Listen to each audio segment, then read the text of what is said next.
Welcome back to the channel, everybody. Thank you so much for joining me and allowing me to continue to be your daily advocate. If you're new here or you're not subscribed for any reason, please do me a huge favor and hit the subscribe button. Thank you to all of you who have been watching and following me for so long. It truly means a lot, and I'm glad that I can be this person. Brother Sweetout, anyone else heard the rumor? Settled. All staff on the SEC vs. Ripple case have been reassigned. A week until the news is public. SEC now hiring to prosecute illegal currencies. Isn't this interesting? There is a possibility, and I have been hearing it on Twitter, right? A lot of people have been saying that there could be a settlement near up on the horizon. There is a possibility, right? If we go down here, it seems like that the SEC's moving employees. SEC now targets NFTs after Ripple lawsuits. Guys, the SEC seems to be going after everything. Isn't that insane, right? Now, if we go to this article, SEC lawsuit versus Ripple reportedly ends in settlement. Ripple CEO Brad Garlinghouse gives hint, right? The lawsuit, which has lasted for more than a year, is rumored to have come to an end, with the SEC and Ripple reaching an agreement on what the settlement would be. If we go down here, we see XRP Production tweeting the same thing, guys, right? Similar tweets. Now, a lot of accounts, again, a lot of talks about how there's going to be a conclusion of the case here probably shortly. Now, even BitBoy Crypto comes in. Can you confirm, right, about this tweet? I can 100% confirm that I am praying this is true. Have included in my nightly prayers since October 1st, guys.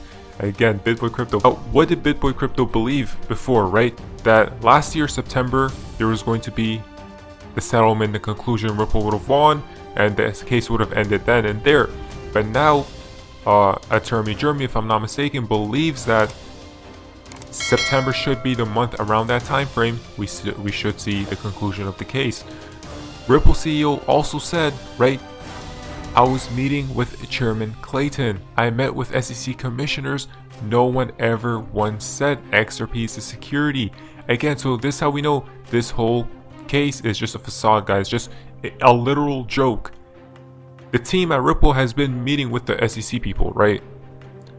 But then, for years probably, right, they haven't even said one word about XRP, guys, being a security or anything of sorts, right? This is how we know it's just a show at the end of the day, which is an insane show. Johnny D tweeted out, I'm going to go out on a limb and predict Judge Netburn denies the SEC's motion for reconsideration, affirming her ruling that the 63 Hinman speech emails be produced. I'm also going to predict that the Estabrook notes regarding the meeting with Roisman must also be turned over. Now guys, look at this. What's even happening with the 63 emails, right?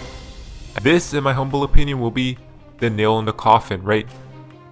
Which concludes this case. Because guys, I'm pretty sure there's some secret information in those emails. If we go down here, the SEC could attempt to dismiss, but highly unlikely because of egg on its face, right? It would agree to settle for something because a settlement can be spun as a victory. Most probably there's going to be a settlement. Why? Because the SEC does not want to lose, right? Has Gary Gensler been thinking a lot about losing lately? Again, this is how we know it's all about subliminal programming, guys. Listen to this very carefully. It's absolutely insane. Gary Gensler been thinking about losing. To litigate. This agency has to be willing to go into court and, take some losses from time to time. But go into court. Right. I think all of those things, but it's trying to use high-profile cases to bring folks back on the right side of the line to litigate. High-profile cases. Guys, he literally talks about, he basically just talked about the Ripple case, right? By the way, lose from time to time. It's all, remember, they signal it out to the people.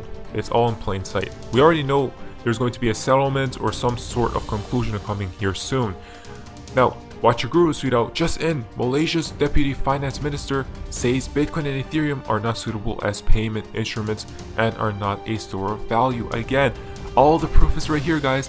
Bitcoin and Ethereum, the two coins we have been talking about, that has to go away.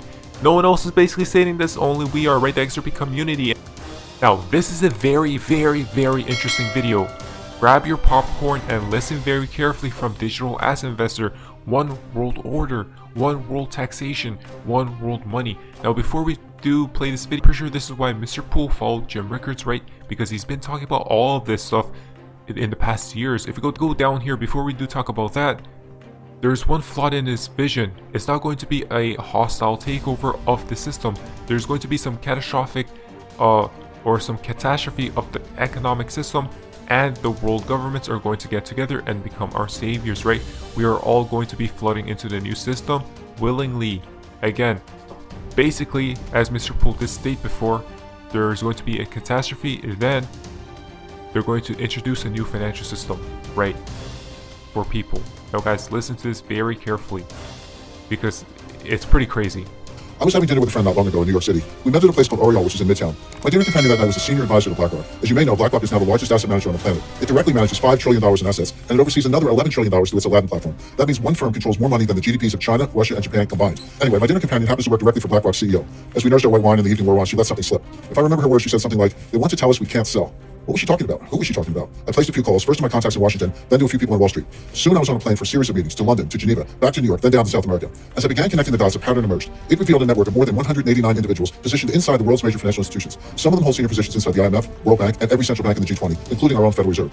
These elites share one vision, and they're about to make it a reality. That vision is one world order, one world taxation, and one world money. They've worked for years behind the scenes preparing to realize that vision. They've literally rigged the laws of international finance. Everything is basically in place right now, and there's essentially no way to stop this from happening. When the crisis hits, they'll flip the switch, freezing the global financial system. That will give them time to reset the world economy according to their vision. As the coming crisis unfolds, President Trump will be powerless to stop it. In fact, trying to stop them would probably weaken the president's power altogether. That is amazing, Jim. Really. So what do these elites want from your contact at BlackRock? Basically, they want to classify BlackRock as too big to fail. The technical term is Systemically Important Financial Institution, or SIFI. That designation normally applies to banks such as Bank of America. If your bank gets the SIFI label, it means the government will bail you out first in a crisis. But it also means you must turn over control of your bank until the crisis subsides. In this case, they're trying to reclassify BlackRock, an asset manager, as too big to fail. If they succeed, they'll be able to freeze BlackRock when the crisis hits. BlackRock clients won't be able to sell. They won't be able to buy either. Their accounts will go dark indefinitely, and the elite operatives will take control of BlackRock's assets remotely via the internet.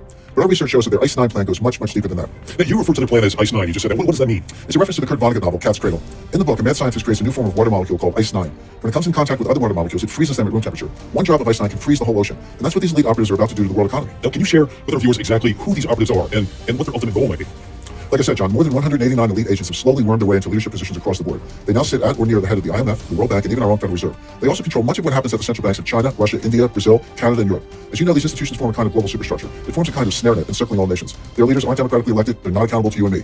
They're beyond the reach of government and citizens, and yet they hold the fate of the global financial system in their hands. To get a sense of how they operate, imagine an array of floating spheres. One sphere is labeled IMF, one is labeled Fed, one is labeled Bilderberg, one is labeled Wall Street, one is labeled central banks, one is labeled intelligence agencies, one is labeled media, and so on. The elites inhabit all of these spheres, and together the network forms a kind of 3D Venn diagram. As I see it, regardless of what sphere they inhabit, the elites all share the same vision: one world order, one world taxation, and one world money. All of their actions are geared toward moving that agenda forward. Now, are you able to share the identities of these elites with our viewers? We've identified more than 189 individuals who are in many cases hiding in plain sight. Regardless, they all share the same vision: one world order, one world taxation, and one world money.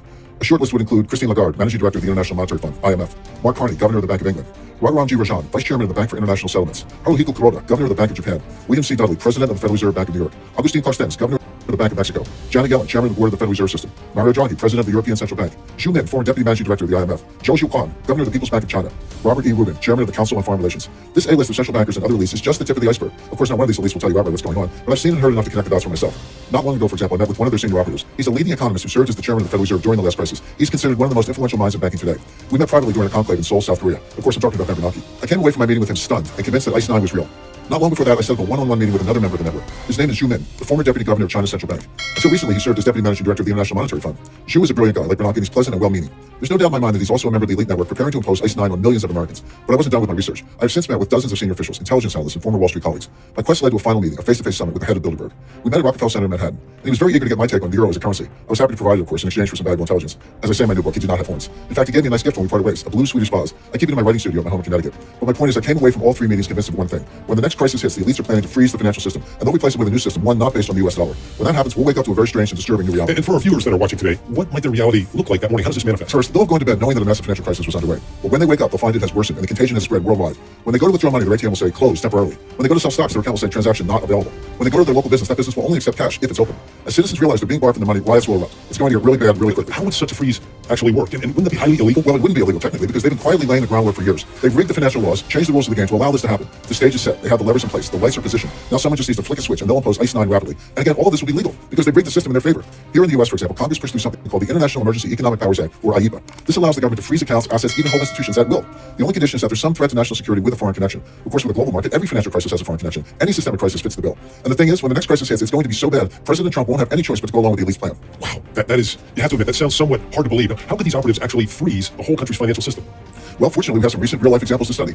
The elites have been conducting a series of dry runs for years, leading up to ICE 9. Look at Cyprus, for example. A few years ago, the Cypriot economy was in trouble, especially the banks. The IMF stepped in and loaned Cyprus $10 billion, but the loan came with strings. Now pay attention because this is precisely what they're going to do, but imagine it on a global scale. So in exchange for the capital injection, the IMF demanded control over the Cypriot banking system. More specifically, the IMF froze the entire system, literally every bank in the country. And they did that to ensure the IMF's demands were met, including strict capital controls.